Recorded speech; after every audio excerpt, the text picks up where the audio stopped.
También les comento que hoy, como es un tema no es pesado, al contrario, pero muy arduo, complejo y extenso, este tema se va a ver en 2 clases. Por lo tanto, hoy vamos a ver lo que podríamos decir las generalidades, entre comillas, no son definiciones, pero lo que define un poco de qué se trata el fenómeno profético, y la semana que viene nos vamos a meter más en los profetas en sí, en ver los mensajes particulares, los momentos históricos y por qué cada uno de ellos tenía el objetivo y el mensaje que estaba anunciando, o la denuncia que estaba haciendo, para decirlo de otra manera, o la situación que estaba viviendo. Así que ese sería el planteo de las clases de hoy y de la próxima semana. Así que ahora voy a poner el PowerPoint que preparé y que también les comento que este PowerPoint ustedes lo van a tener y es extenso. Por lo tanto, no se asusten por la cantidad que hay hoy, porque tal vez no lo veamos todo, pero sí yo se los voy a dar a manera de, esperen que voy a achicar un poquitito el tamaño, así yo tengo más lugar para verlos a ustedes. Así, de manera que ustedes puedan también tenerlo como un material de lectura, no solamente como un PowerPoint para mirar, sino un material que les sirva para profundizar. Bueno, vamos a empezar entonces con lo que se trata de este tema. El profetismo en Israel. Muchos pensarán, bueno, vamos a ver a los profetas, pero en realidad es todo un fenómeno. Lo que nosotros llamamos profetas en la Biblia o textos proféticos es la 4ª parte de la Biblia. O sea, que si nosotros vemos una Biblia como la que yo tengo acá, el total de la Biblia, la 4ª parte, son profetas nada más. Y además tenemos todos los demás libros y el Nuevo Testamento, así que imagínense cuánto material hay con respecto al mensaje que nos dejaron los profetas. ¿Y por qué la imagen de alguien escribiendo? Bueno, ustedes dirían, porque está escrito en la Biblia. Sí, está escrito, pero no todos los profetas escribieron. Algunos sí escribieron, otros escribieron, entre signos de preguntas, ¿escribieron por más de 100 años? No, imposible. No vivieron tanto, pero sí hubo una escuela de ese profeta, por ejemplo, Isaías, que continuó su obra y siguió escribiendo o escribió posteriormente todo el mensaje del profeta Isaías, por ejemplo. Entonces tenemos que el hecho de la escritura está acá, pero hay un fenómeno profético que abarca mucho más que lo que está escrito. Por eso es interesante ver eh, que esto tiene mucho que ver con los momentos históricos en los que cada profeta vivió y el mensaje que quería dar. Y cómo surge el fenómeno profético en Israel, y que además no era único de Israel, sino que era, digamos, profetas hubo en muchos lugares del Antiguo Oriente, pero ninguno a la manera del profetismo en Israel. Por eso hoy en día seguimos viendo textos de profetas del Antiguo Testamento y no tenemos material, prácticamente muy poco ha quedado, de los demás profetas que hubo en el Antiguo Oriente, que después vamos a hablar de ellos un poquito. Bueno, antes de empezar, por ahí, sería lindo meditar juntos un segundo nada más, porque si no no nos alcanza la hora de clase, pero sí ver cómo en el Nuevo Testamento se recoge muchas veces lo que los profetas dijeron con una óptica clara centrada en que muchos de ellos anunciaron la llegada del Mesías y que esa llegada se cumple justamente en Jesús. Por eso, para los cristianos, sobre todo los primeros cristianos, los textos de los profetas fueron los más importantes del Antiguo Testamento, y sobre ellos trabajaron mucho, sobre todo los primeros cristianos, los evangelistas y también los padres de la iglesia. ¿Por qué trabajaron sobre ellos? Porque encontraban en algunos textos, que no son tantos, son contados con los dedos de una mano capaz, o dos, pero no son tantos textos, pero en ellos se encuentran la clave del cumplimiento de la promesa de Dios en Jesús. Y este texto que está en el libro de Hebreos, en los primeros 2 versículos, dice así: después de hablar Dios muchas veces y de diversos modos antiguamente a nuestros mayores por medio de los profetas, en estos días últimos nos ha hablado por medio del Hijo. A veces nos olvidamos también de esta faceta de Jesús profética, ¿no? También, que se vislumbra en muchos textos donde él habla, y también por ahí vamos a encontrarnos con alguno de ellos. Bueno, acá no vamos a leer todo esto porque es parte de un documento del Papa Francisco. Podía haber elegido, miren, estuve mirando y podía haber elegido montones de textos de Francisco, pero eh, mm, ¿qué quiero decir con esto? El fenómeno profético que nosotros vamos a estudiar es el que está acá en la Biblia, ¿sí? Pero el carisma profético, desde nuestra fe cristiana, perdura y tiene un sentido muy hondo. Por eso estudiar los profetas nos ayuda también a mirarnos hoy, porque descubrimos cómo estos personajes, estos hombres y mujeres que en el Antiguo Testamento nos dejan mensajes que tienen que ver con buscar la justicia, buscar la paz, eh, buscar el bien y ayudar al otro, se sigue sosteniendo en la raíz de nuestra fe, es nuestra fe. Y cómo de pronto tenemos personas a lo largo de la historia de nuestra fe que han sido también profetas de nuestros tiempos, no profetas en los libros sagrados, pero sí personas con el carisma profético. En este punto, que es el punto 12 del capítulo 1 de Fratelli Tutti, el Papa habla un poco de el mundo de hoy. Y yo rescato esta frase que tal vez nos suene en los oídos, y después también cuando lean los profetas van a descubrir cómo de pronto se hacen más cercanos al leer a los profetas cuando uno descubre que estas situaciones siguen pasando en el mundo, ¿no? De pronto, las que ellos denunciaban se siguen dando lamentablemente en el mundo de hoy. Por ejemplo, esta frase que dice: esta cultura, la cultura globalizada, unifica al mundo, pero divide a las personas y a las naciones, porque la sociedad cada vez más globalizada nos hace más cercanos, pero no más hermanos. Estamos más solos que nunca en un mundo masificado, que hace prevalecer los intereses individuales y debilita la dimensión comunitaria de la existencia. El avance de este globalismo favorece normalmente la identidad de los más fuertes, que se protegen a sí mismos, pero procura licuar las identidades de las regiones más débiles y pobres, haciéndolas más vulnerables y dependientes.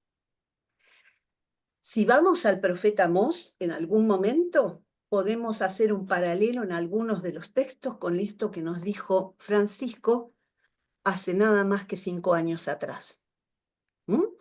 Y vemos que la actualidad que tienen los textos proféticos, y cómo nos pueden ayudar también a crecer en nuestra fe desde este lugar. ¿Mm? Bueno, ahora vamos a seguir adelante ya metiéndonos en el misterio, en el tema de los profetas en sí, y desde la parte antropológica, un poco más para saber quiénes eran, cómo eran. Todo ser humano siempre se piensa que necesita de un mediador para llegar a Dios. Sobre todo esto lo pensaban en el Antiguo Testamento.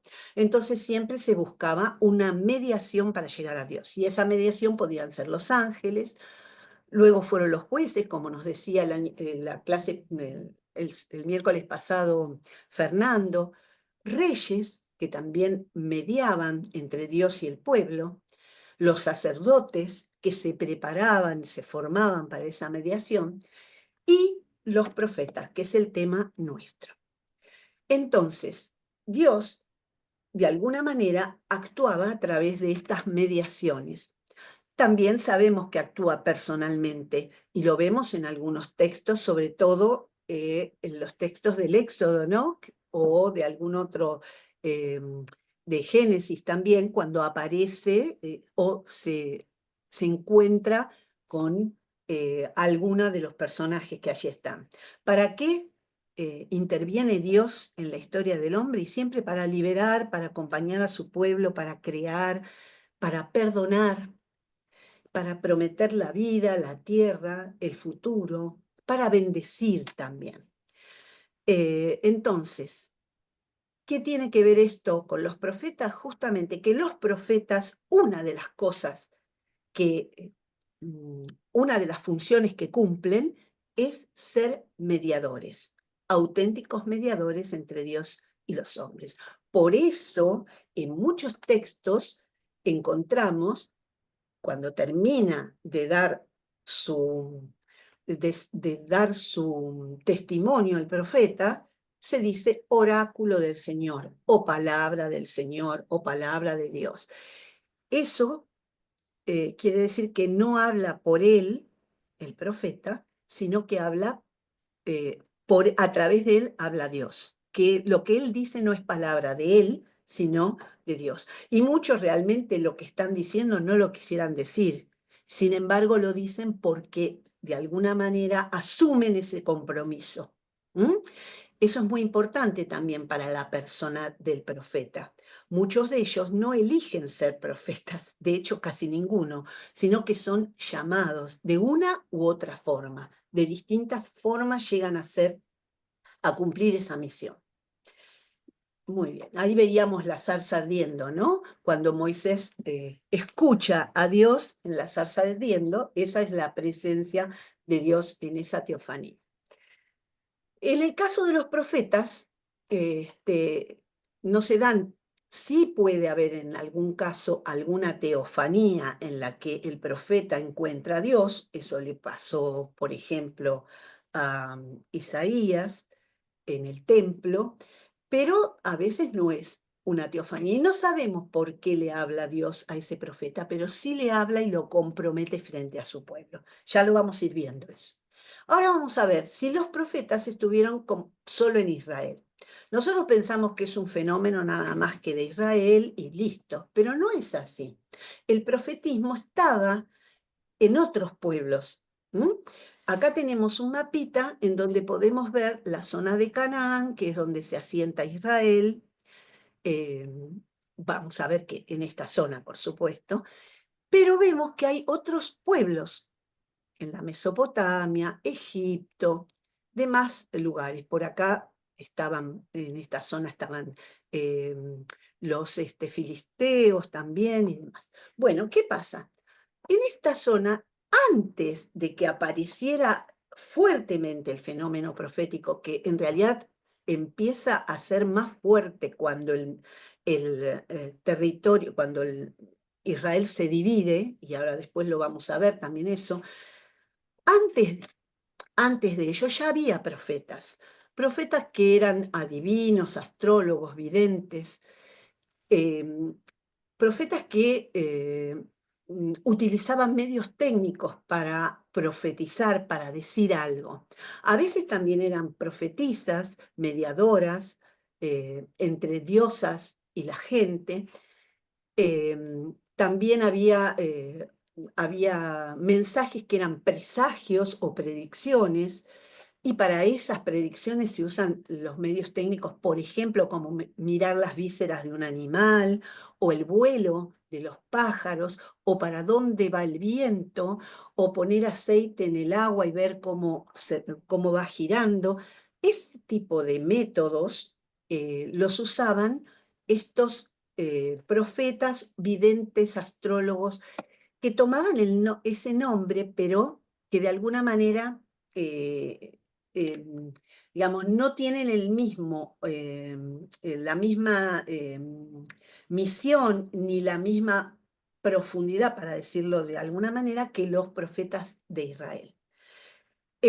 ¿Por qué? Porque para los profetas de Israel no era nada más que algo técnico, era mirar, a ver, viene alguien y me dice, voy a tener suerte en el amor, entonces yo miro el aceite, veo cómo se mueve, le digo, sí, jugátela, está todo bien, o no, no lo haga. No, eso no les interesaba, no era el objetivo. El objetivo del profeta, o el origen de tener que decir ese mensaje y dárselo al pueblo o a un gobernante, era su experiencia de Dios, su vivencia personal de Dios, lo que le pasaba a él con ese Dios con el que el pueblo tenía una alianza y no la estaban cumpliendo muchas veces.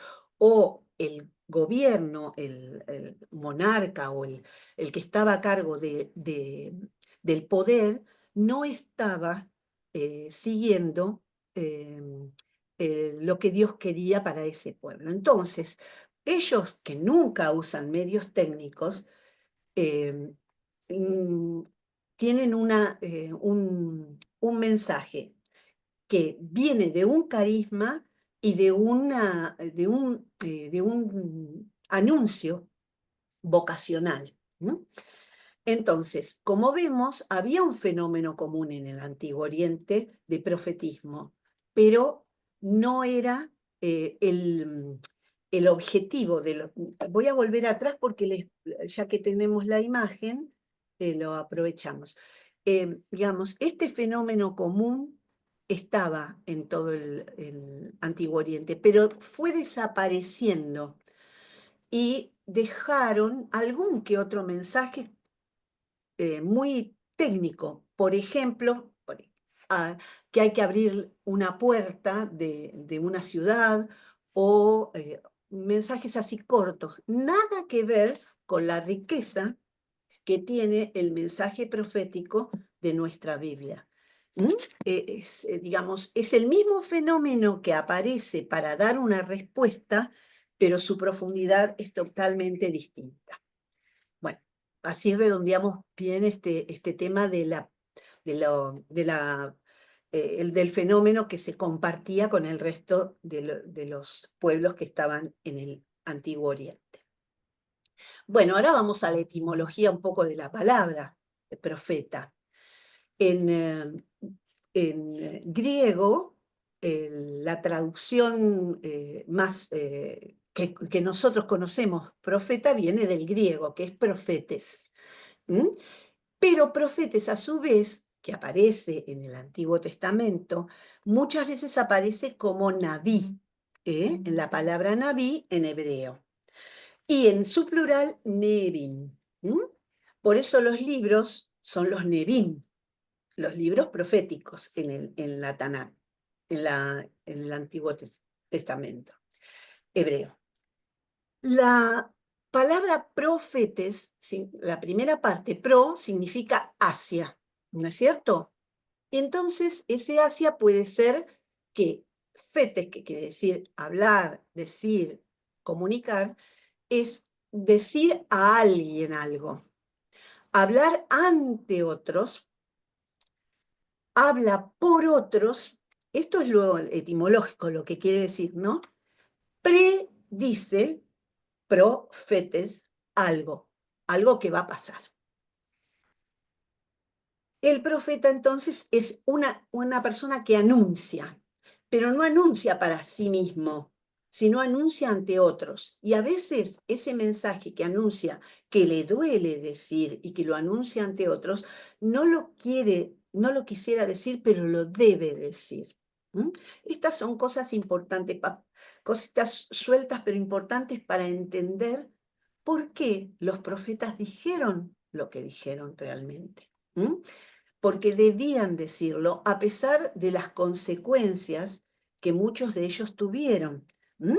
Muchos fueron apedreados, otros, como por ejemplo Jeremías, fue metido en un pozo sin agua, sin nada, estuvo ahí metido en la oscuridad y el dolor de la soledad. Muchos simplemente fueron ignorados, sabiendo que lo que decían era realmente lo que Dios quería, fueron ignorados por el pueblo o por los gobernantes o por ambas partes. ¿Mm?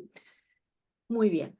Las diferencias que hay entre los profetas, bueno, por supuesto, tenemos la Biblia, tenemos los 3 profetas mayores y 12 profetas menores con libro. Y además tenemos, ¿se acuerdan que la semana pasada Fernando les comentó que había profetas que estaban en los libros históricos? Y vemos en el libro de Samuel, los libros de Reyes, aparecen personajes que son profetas. Elías y Eliseo, los grandes profetas que aparecen en el libro de los Reyes, pero también hay otros. Eh, por ejemplo, Gad o que se enfrenta con David, Naamán, son profetas que realmente tuvieron un mensaje importante y aparecen no con libros propios, sino mencionados y sus historias aparecen en estos libros. Samuel mismo fue un profeta que terminó ungiendo al primer rey y también al rey David. Bueno, al primer rey es Saúl, ¿no? Por supuesto. Pero bueno, vemos cómo estos profetas también tuvieron incidencia, aunque no tengan libro. Bueno, y hubo profetas, yo pongo de corto tiempo. ¿Qué quiere decir eso? Que por ahí lo que escribieron, lo escribieron en un fin de semana, en 2 o 3 días, porque es un mensaje que está si ustedes buscan al libro de Abdías, por ejemplo, es una página nada más. En cambio, hay otros que hicieron un gran recorrido, como Isaías, que profetizó 30 años. Y además, después su escuela siguió escribiendo textos, o sea, se siguió escribiendo bajo el nombre de Isaías, casi esa obra de los 3, del libro de Isaías, que tiene 3 partes, se extiende por 100 años. No es que vivió 100 años, pero que la obra es monumental. Después, también otra diferencia entre los profetas es cómo se relacionan con Dios.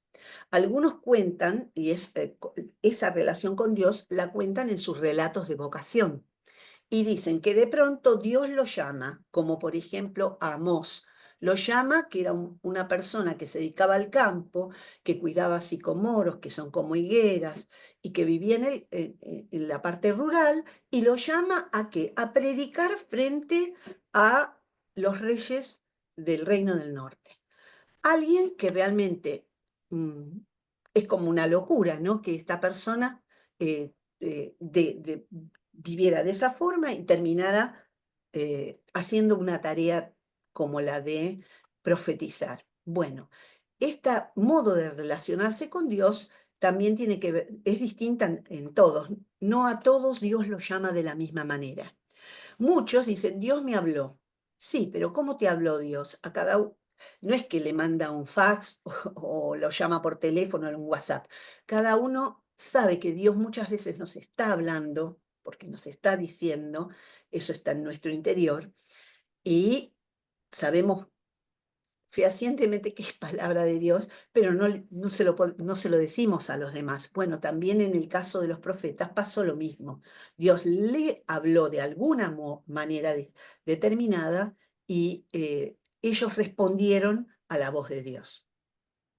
También hay profetas que son extáticos. ¿Qué quiere decir? Que entran en éxtasis para poder, yo ahí les pongo algunos textos para que vean que entran en éxtasis y para poder profetizar.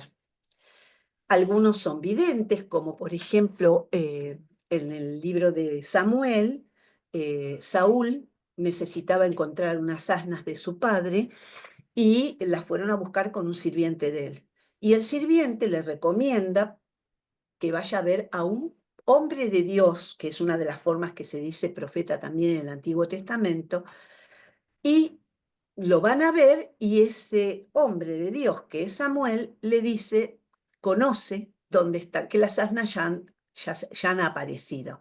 O sea, es un texto que muestra esta videncia, de alguna manera, de este profeta, que en realidad se vale de esa situación para conocer a Saúl, perdón.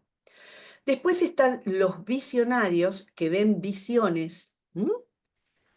Y bueno, como les decía antes, algunos que se llaman hombres de Dios están llamados así como si fuera el sinónimo de profeta, pero en algunos casos específicos, como en el caso de Eliseo, había un grupo de hombres de Dios, o como un grupo de eh, profeta, o un grupo profético, que lo seguía y que estaba con él en algunos de los textos. Entonces se los llamaba hombres de Dios también.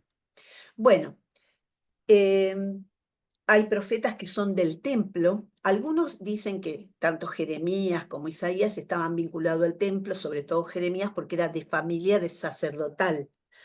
Pero eso no excluye que estén vinculados al templo otros profetas que no venían de familias sacerdotales. Aunque muchas veces la relación con el templo era tensionante, era dura. ¿Por qué?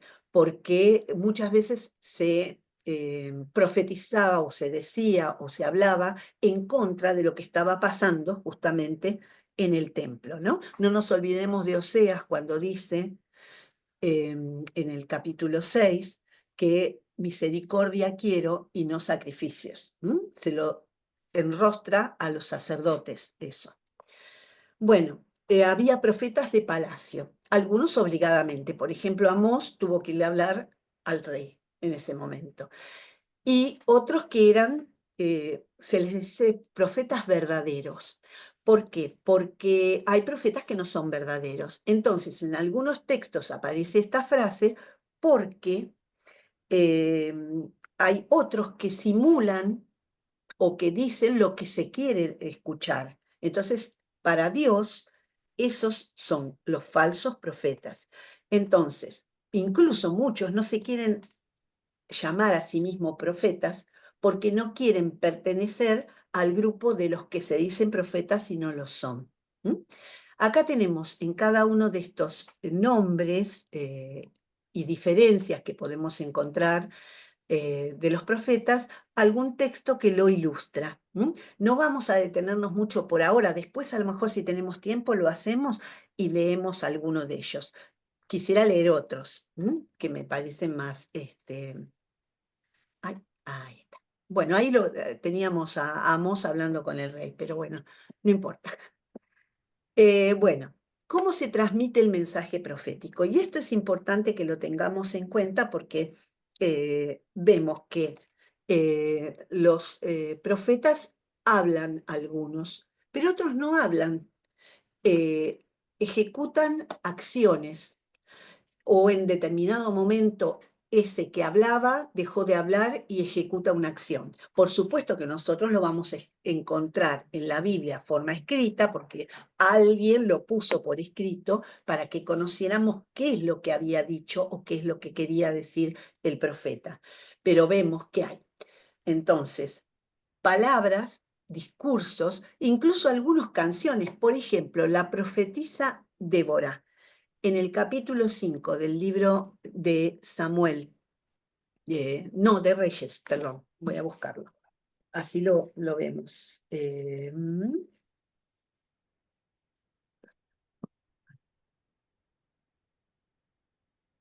dice, de Jueces, perdón, en el capítulo 5 de Jueces, dice, aparece el cántico de Débora. Este cántico es una palabra profética, donde Débora hace alusión a una batalla y a un triunfo. Débora es una profetisa, como Hulda también, del Antiguo Testamento, sin libro, por supuesto. Por la acción simbólica también, y las acciones simbólicas después vamos a profundizar también la semana que viene sobre ellas, es un gesto que hace el profeta sin palabras para que se entienda. Nosotros, nuestra fe cristiana tiene muchos signos y símbolos, y nosotros si vemos un símbolo cristiano no hace falta que nos lo expliquen, entendemos de qué se trata.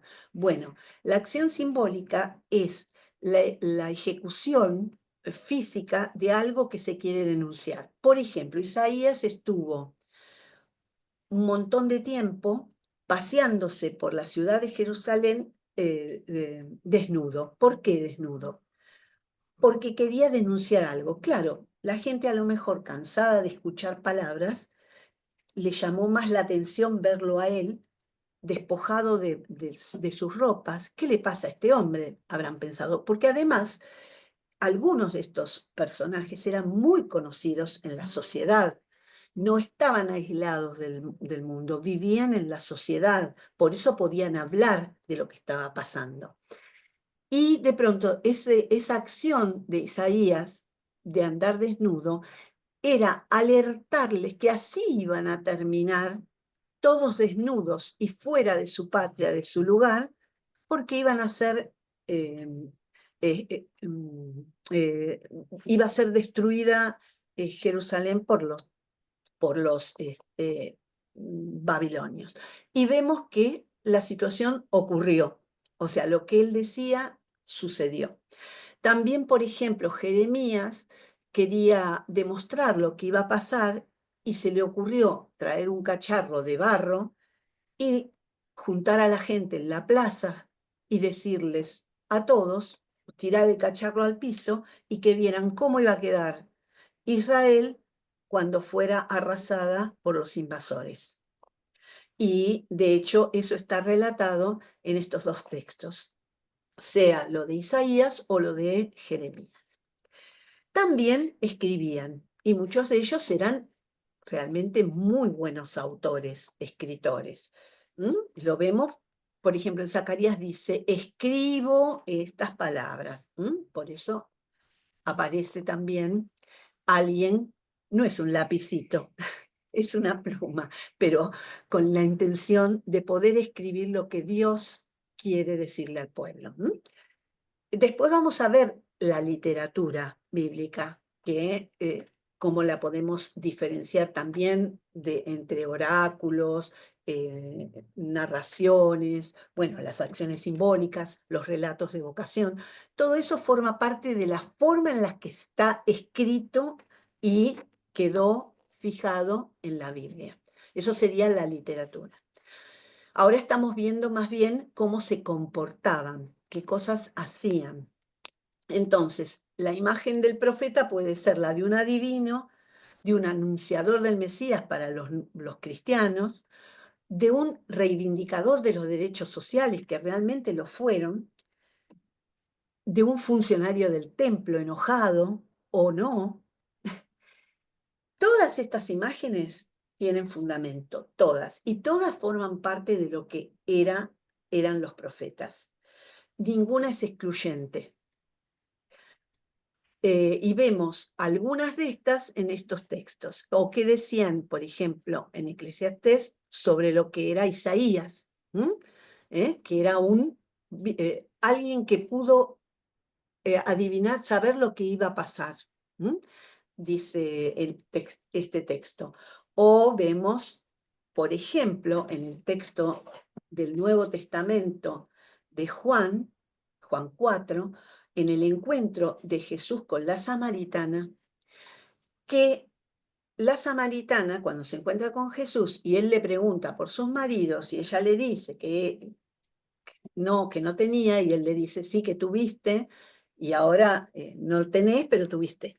Entonces ella le dice que veo que eres un profeta. ¿Por qué le dice profeta? Si no lo conocía y no sabía otra cosa de él. Porque en esa palabra profeta ya está diciendo alguien que puede descubrir, ver más allá de lo que se ve en el momento.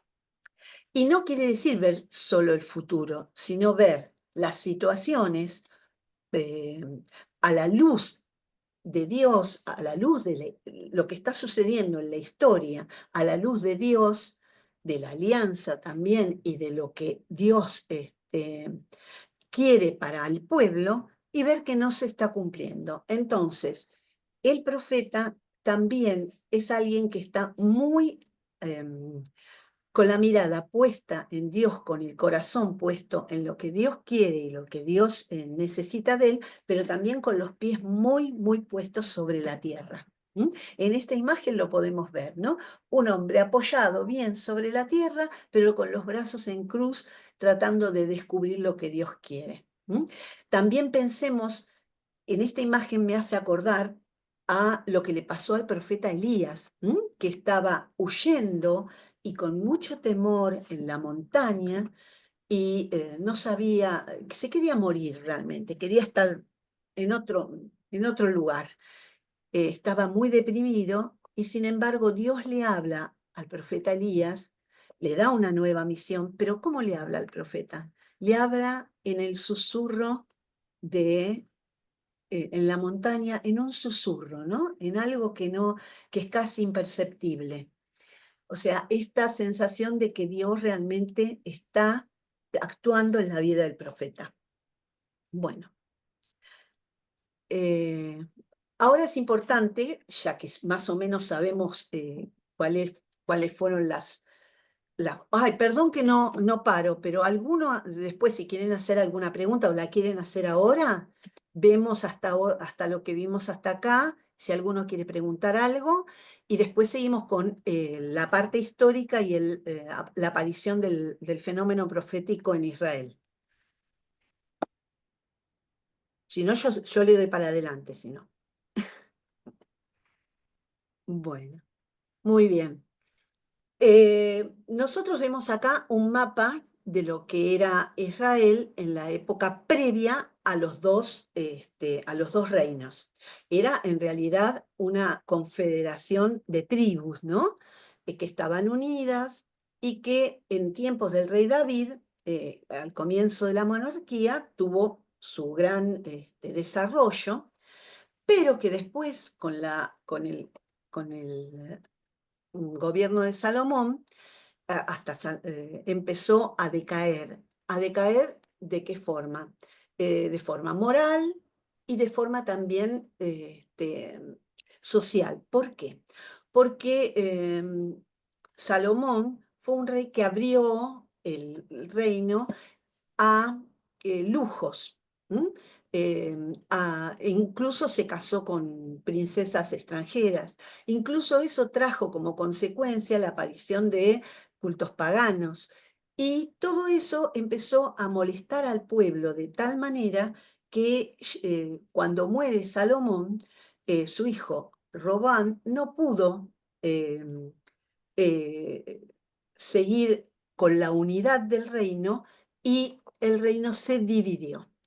En este tiempo previo a la división del reino aparecen grandes profetas también, como les decía antes, y Natán es uno de ellos.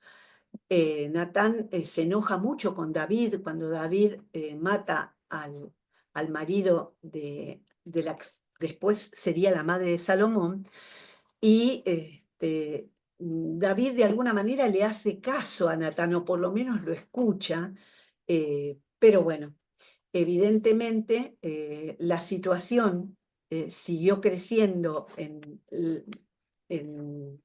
con el reino de Salomón, siguió creciendo en deterioro y los dos reinos se dividen en el reino del norte y el reino del sur. Como decían el otro día, no me acuerdo si fue Fernando, el reino de Israel es el del norte y el del sur se llamó Judá, cuya capital era Jerusalén, Y en el Reino del Norte las capitales fueron variando, pero en general, bueno, podemos decir que fue Samaria.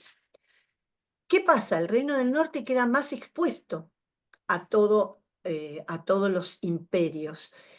¿Por qué? Porque tenía mucha cercanía con Canaán y hacía negocios con Fenicia. Entonces entró al Reino del Norte una gran corriente de cultos cananeos y cultos extranjeros que fueron horadando la religiosidad del pueblo. Y por otro lado, también los reyes fueron cada vez más cercanos al poder y menos cercanos al pueblo. Entonces, eso fue deteriorando a los gobiernos. Y en el del sur, también, de alguna manera, fue cada vez más, eh,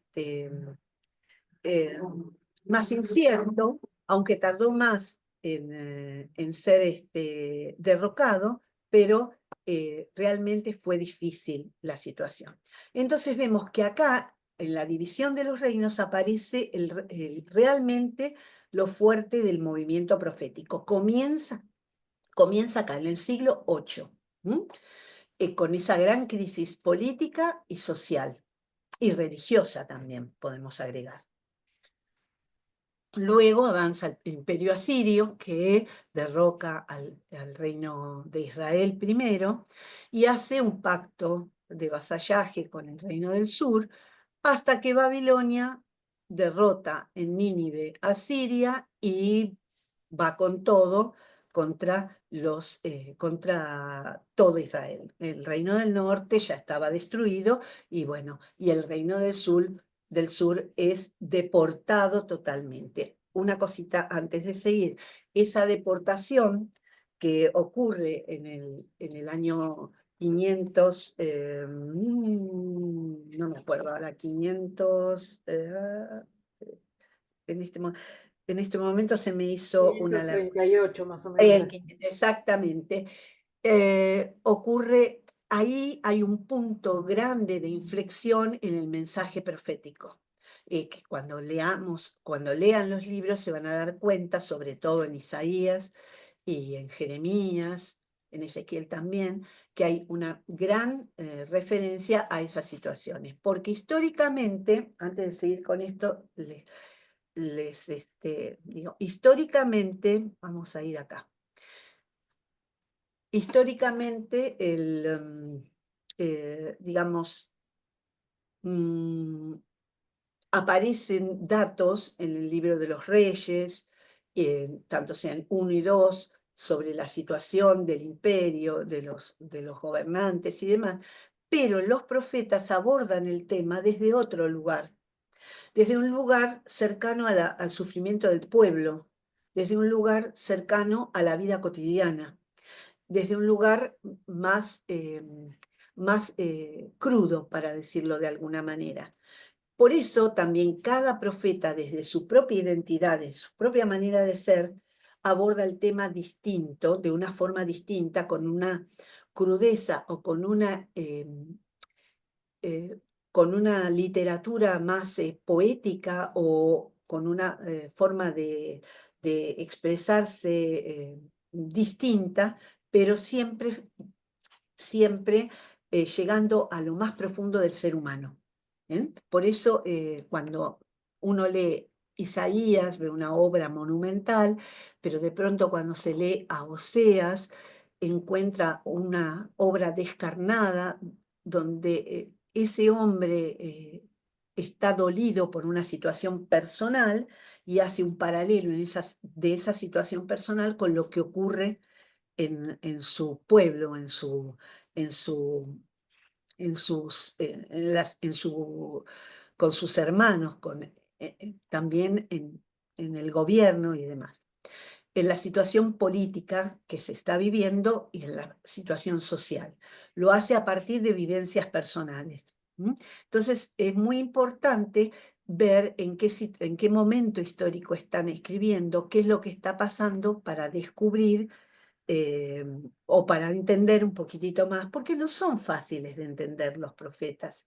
Y creo que me parece a mí, y lo dicen también los autores más importantes, por ejemplo, sí que dice que son los libros más difíciles de leer, porque hay que conocer un poquitito de historia, un poquitito de geografía, un poquitito de literatura, y bueno, entonces resultan más arduos para abordar. Bueno, muy bien. Ya hablamos un poco de esto, pero se los aclaro un poquito. ¡Ay! Se me fue. Que el carisma profético no es un don, es algo que Dios da y elige a las personas. Pero este don no depende de una preparación previa. O sea, no tiene que ver con el género, o sea, si sos mujer, si sos hombre, o con la cultura que tengas, o la clase social de la que provengas, tampoco de la religión. O sea, eso lo tenemos ya claro. Que viven la historia en profundidad, por supuesto, y que disciernen si la historia, si es o no es historia de salvación, si es o no es palabra de Dios, si es o no es lo que Dios quiere para su pueblo en su alianza, en su mensaje, también. Y bueno, por eso, por estas situaciones, porque tenían que anunciar y denunciar, el personaje, el profeta, es alguien perseguido, contradictorio y difícil, digamos. Y lo importante acá es que tiene este profundo sustrato social, quiere decir que está metido en la sociedad, ¿no? Que está realmente, que es alguien del montón y entiende lo que está pasando. Pero vemos que muchas veces habla del futuro porque le importa el presente. Es lo mismo que nosotros. Lo que está pasando ahora es lo que nos importa, y si esto que está pasando ahora sigue así, el futuro seguro va a pasar así. Así como uno vive en algunas situaciones y dice, bueno, si esto sigue así, eh, la semana que viene va a pasar tal cosa. Y sí, va a pasar porque es lógica consecuencia. No es que uno sea un vidente, entre comillas, de lo que la gente en común piensa que es un vidente, ¿no? Alguien que ve sin nada más el futuro porque sí. Bueno, y esta misión de denunciar, también no nos tenemos que olvidar de consolar y anunciar. Un verdadero profeta no solo denuncia y anuncia, sino que también le da un mensaje de esperanza al pueblo. Sabe que hay un camino, que ese camino está siempre abierto, pero que hay que recorrerlo. Y ese camino es el camino para encontrarnos de vuelta con ese Dios que nos está esperando. Un Dios que es misericordia, un Dios que es amor, un Dios que tiene un proyecto para el pueblo. Bueno, ese sería el Dios que ven los profetas, ¿no es cierto? Bueno, ya dijimos, esto está. Ahora, esta hojita la van a tener ustedes, pero vamos a seguir adelante porque un poco ya lo dije todo esto. Pero sí hay algo que no dije, que a veces el culto, con respecto a la acción de los sacerdotes, el culto y el templo, a veces estaban muy enojados. Y también estaban a veces muy en contra de los sabios, porque los sabios en ese momento eran aquellos que decían o hacían aquello que los gobernantes querían escuchar, o traían también datos que no tenían que ver con lo que Dios quería. Por eso también aparecen contrarios a los sabios. En el texto de Isaías 29, 13, 14, aparece también un enojo contra la sabiduría, contra contra el saber que no siempre acerca a Dios. Bueno, los relatos de vocación o la vocación sacerdotal, acá profética. Acá vamos a ir directamente a el texto.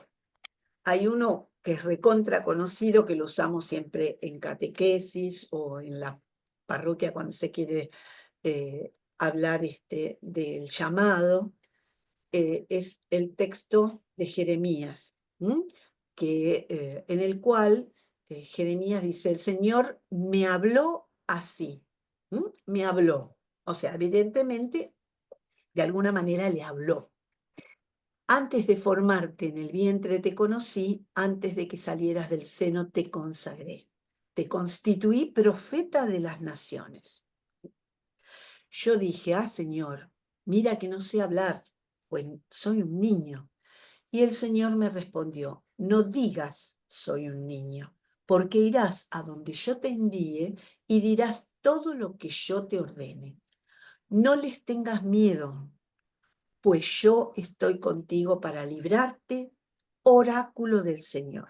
Entonces el Señor alargó su mano, tocó mi boca y me dijo, mira, pongo mis palabras en tu boca, en este día te doy autoridad sobre las naciones y reinos, para arrancar y derribar, para destruir y demoler, para edificar y plantar. Nada, evidentemente nada le dijo Dios.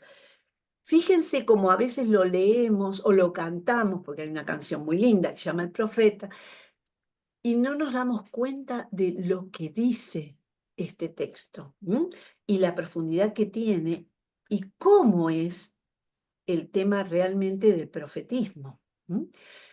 Primero, considerarse un niño es alguien que no sabe o que todavía tiene que crecer mucho, y sin embargo, Dios le dice, no lo digas, porque vas a hacer lo que yo te diga.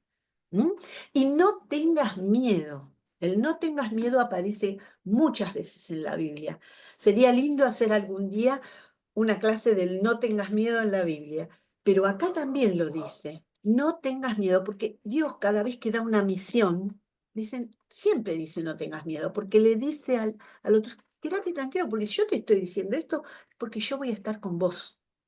Y esa es la certeza que tenían los profetas, aunque les doliera el cuerpo de los golpes que les daban. Por eso me parece que es tan lindo este texto, es como un texto, a ver cómo se dice, testigo de lo que significa la vocación profética. Bueno, ¿qué tarea? Comunicar lo que Dios quiere a su pueblo en un momento determinado. Cada profeta tuvo un tiempo histórico. No era lo mismo lo que dijo Isaías, el primer Isaías, que lo que dice Isaías en el tercer Isaías, porque era un momento distinto. En el primero había muchos problemas, en el tercero también, pero había una esperanza clara y consumada de lo que iba a venir, como una especie de alegría, ¿no? De esperanza grande. Y lo mismo pasa si leemos a Amós, que está hablando de un tiempo histórico, y si leemos a Zacarías, que ya es, o Miqueas, que están anunciando algo distinto. Bueno, o Malaquías, perdón, no Miqueas. Bueno, entonces decimos que la voz de Dios está en la palabra profética. Bueno, y tenemos, esto ya es más práctico, técnico, si abrimos la Biblia lo encontramos, pero hay distribución de los libros en la Biblia hebrea distinta que en los libros, que en la Biblia eh, católica o nuestra, porque vemos que hay profetas anteriores y profetas posteriores, que son los mayores, Isaías, Jeremías y Ezequiel, y los menores, los otros 12. Pero tenemos los anteriores, que son los que están en los libros históricos. Josué, Jueces, Samuel y los libros de Reyes contienen el mensaje de esos profetas. Sobre todo Elías y Eliseo, que son los mayores referentes de estos libros. Bueno, ahí tenemos a los 12 profetas menores que los podemos recorrer.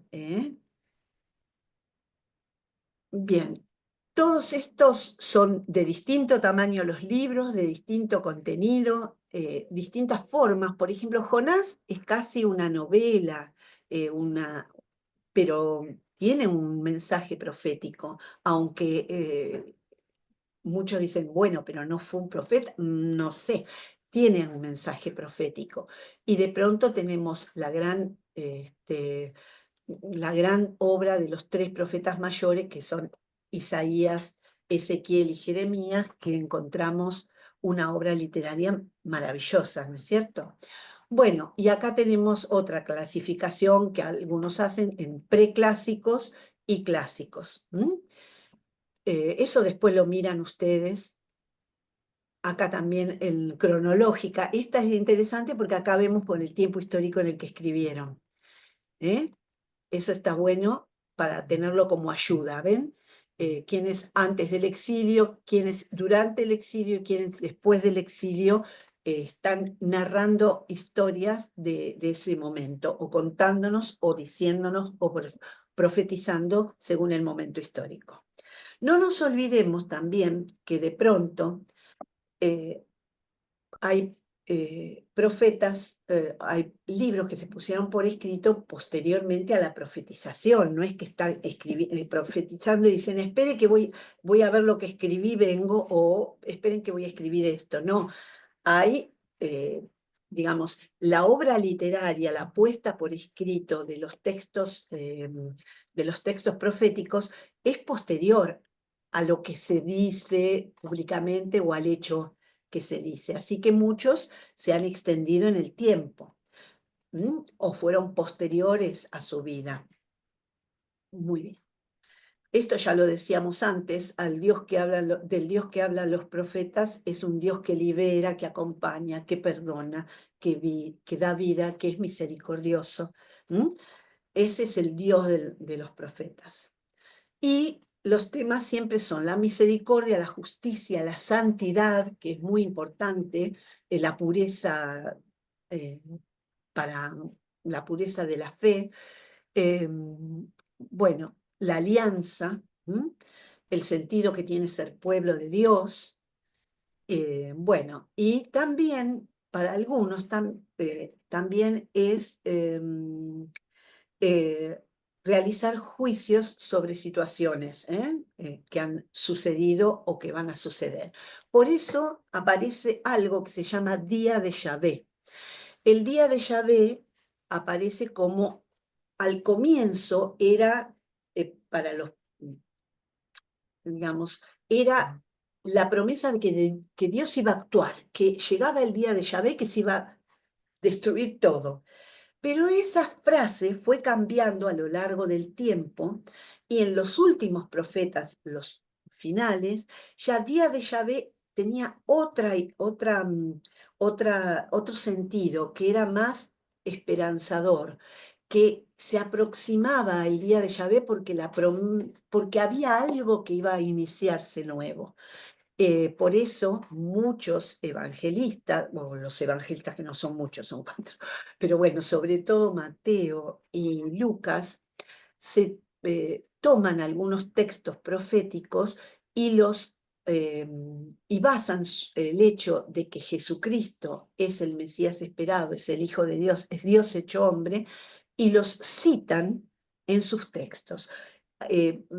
Mateo, por ejemplo, tiene en un capítulo cinco textos del Antiguo Testamento en los que dice, y se cumplió la palabra de Dios. Y fue así, y sucedió esto para que se cumpliera lo que Dios dijo.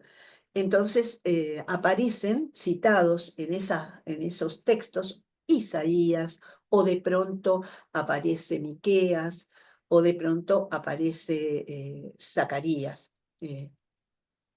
Muy bien. Me Ah, olvidaba un tema ya. importante. Son Hay 8:05, Ya te voy comento. terminando entonces. Dale, Y hay dale. otro texto que aparece sobre todo en el último tiempo, bueno, el del mesianismo era este, pero la retribución, que Dios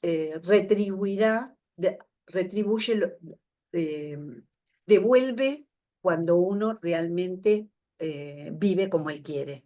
Eso fue también cambiando, después lo vamos a ir viendo en clases posteriores, que va cambiando en el pensamiento, el tema de la retribución.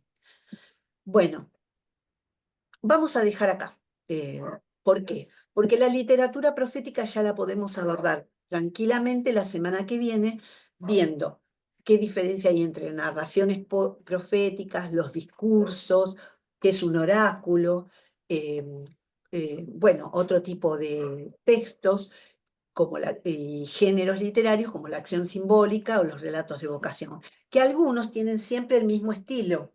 Por ejemplo, el relato de vocación siempre hay un llamado, una negación, una insistencia de Dios y la presencia, la promesa de Dios que va a estar presente. Siempre tienen como una estructura donde aparecen los mismos temas. Entonces está bueno verlos porque así cuando los leemos vamos diferenciando, digamos, la escritura, la parte literaria de los textos. Muy bien, así que podemos dejar acá. Y la semana que viene seguimos. Igual les quiero aclarar algo, que en el material, voy a cerrar, en el material van a ver que al final yo les puse, porque me gusta, igual estos últimos los vamos a ver la semana que viene, pero les puse también, por si quieren buscar, algunos textos que dicen, por ejemplo, narraciones, y hay narraciones para leer, oraciones, otros tipos de textos, palabras proféticas, para que busquen y vean cómo son. O cómo se los llamaba a los profetas en estos textos. Si se los llamaba hombre de Dios, se los llamaba vidente, se los llamaba profeta simplemente.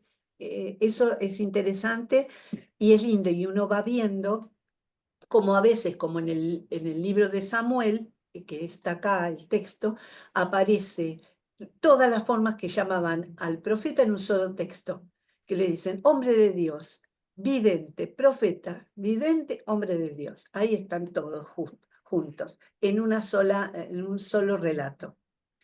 Bueno, muy bien. Dejamos Muy de bien. copiar, Deja de compartir. Ahí está, sí nos vemos. muy bien. Muy bien, Y no sé si alguno quiere hacer alguna pregunta, un comentario, o si reflexión. hay algo que no les quedó claro, por favor, porque a veces uno habla un poquito Victoria rápido. levantó la mano ahí. A ver, ¿quién? Quería preguntarte, la Sí, verdad no entendí muy bien sobre la parte de Isaías que tú dijiste en un momento en una ahí de las tarjetas decía Isaías sí. primera versión y Isaías tercera versión. O sea, No, no, eh, no, no son versiones. Son el libro de Isaías, si vos lo buscas en la Biblia, sí, tengo tenés, acá. bien, vas a ver que está dividido, es un solo libro, pero está dividido en tres partes, porque Ya, son tres momentos históricos, sí, tres tiempos, para decirlo de alguna manera. Entonces vos tenés el primer Isaías, el segundo Isaías, y algunos le dicen, en vez de tercer, el trito Isaías.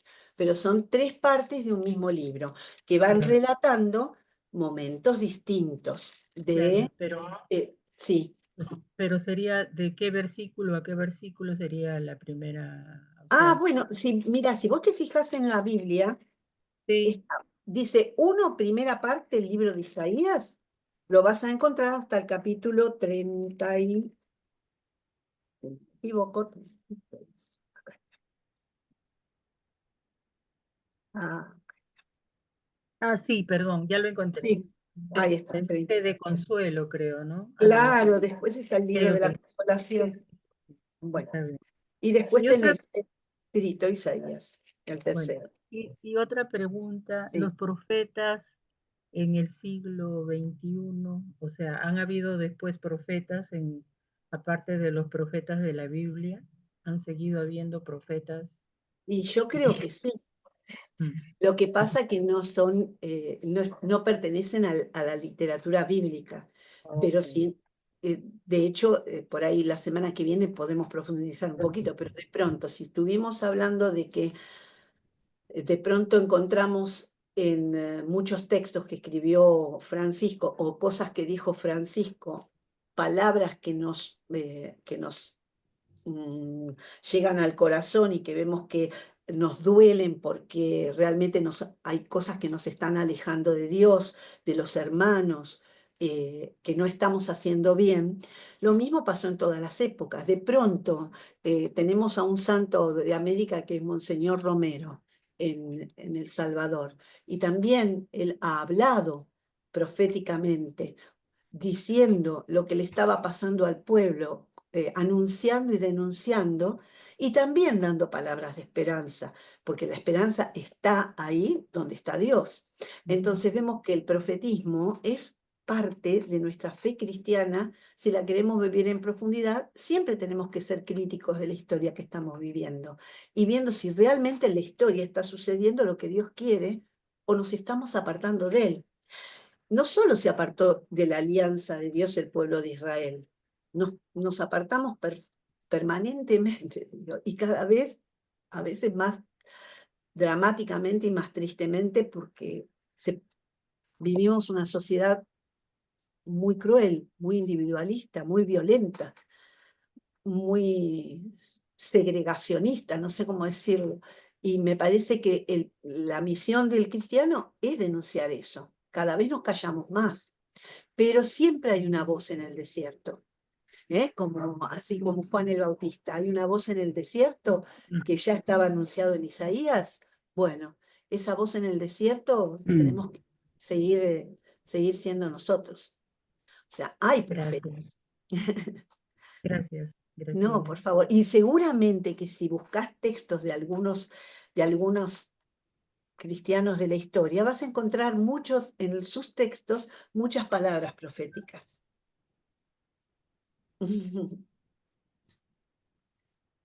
Hola, una consulta. Sí, hola. Hola, ¿cómo te va? Sí, viste que yo quería preguntar si vamos a seguir el próximo miércoles esta charla, ¿verdad? ¿Cuándo va a enviar todo charla, o sea, el PDF? Cuando pueda Pablo, lo envía como todas las semanas, a lo mejor mañana o pasado. Este PowerPoint lo van a recibir.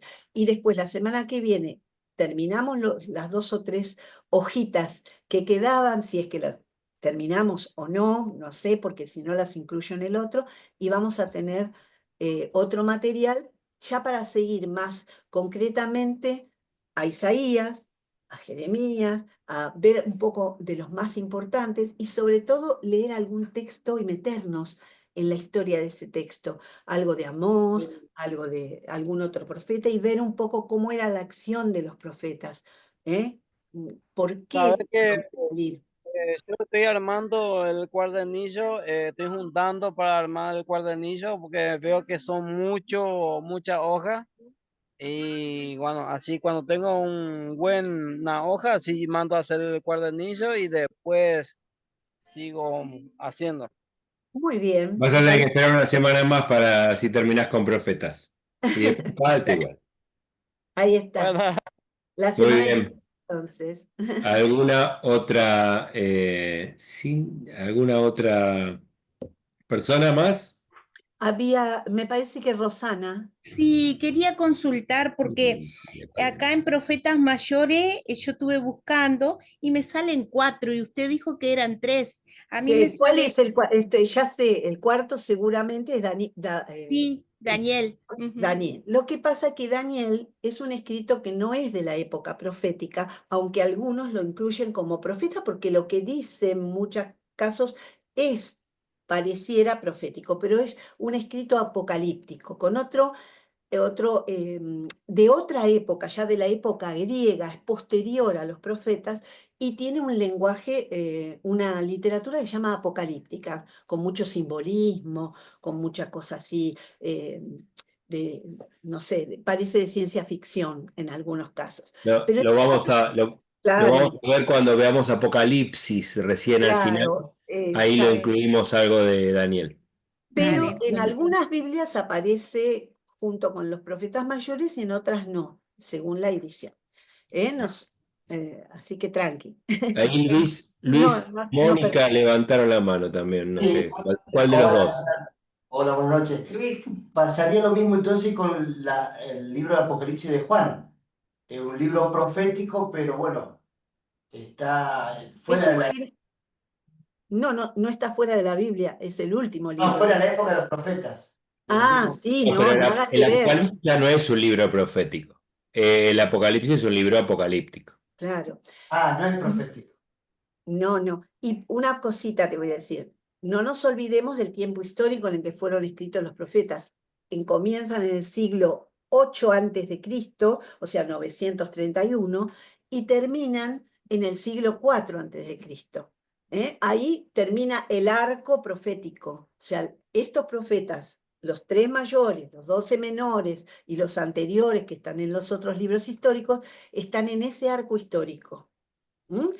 Para la Biblia, esos son los profetas. Después tenemos otros escritos que por ahí tienen cositas que parecen proféticas, pero no son los libros proféticos.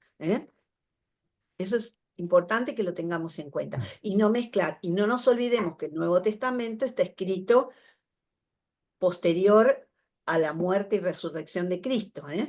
Así que, No, incluso los evangelios tienen textos proféticos, tienen profecías, claro. no por eso es un libro profético, digamos, ¿no? Claro, eso hay que tenerlo en claro, por eso aparecen cosas, pero Moisés también fue un profeta y está en el Pentateuco.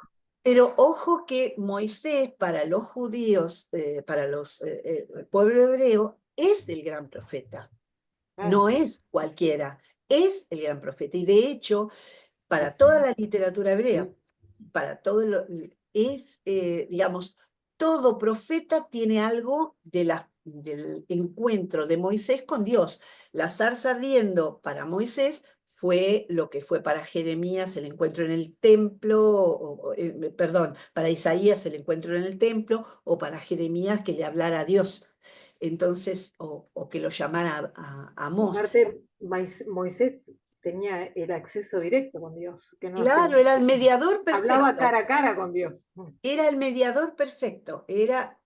Por eso, era el mayor de todo profeta es mediador. todos. Es mediador entre Dios y los hombres. Por eso siempre en los textos proféticos, sobre todo en los oráculos y en los juicios y demás, aparece permanentemente palabra de Dios, o oráculo de Yahvé, o oráculo del Señor, ¿no? Esa frase que es como permanente en los textos. Che, Graciela, y Samuel, por ejemplo, también, ¿no? Que por ahí es un También juez, está dentro de los jueces, pero es un gran profeta, ¿no? es un profeta porque Samuel, digamos, es el que elige a Saúl y el que elige a David. Lo unge, los unge. Y además, con estos textos donde él sabe lo que está pasando, o sabe lo que le pasó a las asnas, es interesante, ¿no? Eso. ¿Por Sí. qué por ejemplo, Moisés, Elías son grandes profetas de Dios y por qué no llegó a ser santo como San Cayetano, como San Antonio? Es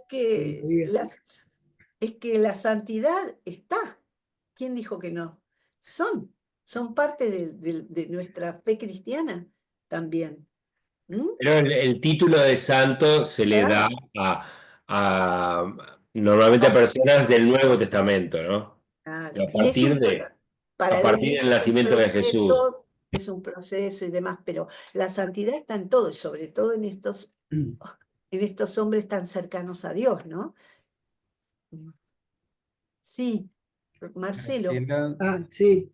Quería consultar si no es discriminativo o discriminatorio, no sé cómo se dice, con respecto a las profetizas, No, concretamente por Débora, ¿no? Que dijiste hoy, por supuesto no tiene un libro, por supuesto, dijiste. Pero ¿por qué por no, supuesto? no tiene que ver con el género, el Porque que hoy lo haya. escuché, perdón, hoy lo escuché en un programa de YouTube que justamente hablaba de eso, de que nunca hubo un lugar especial como para como que era cuestión de poder del hombre, ¿no? Bueno, Que a ver, entonces no se sabe si es que Dios no la eligió o porque el hombre decide que sea el hombre, ¿no? A ver, si nosotros leemos la Biblia con atención, detenimiento y vamos profundizando, vamos a descubrir muchísimas mujeres que tuvieron una importancia radical y fundamental en los acontecimientos que fueron dándose.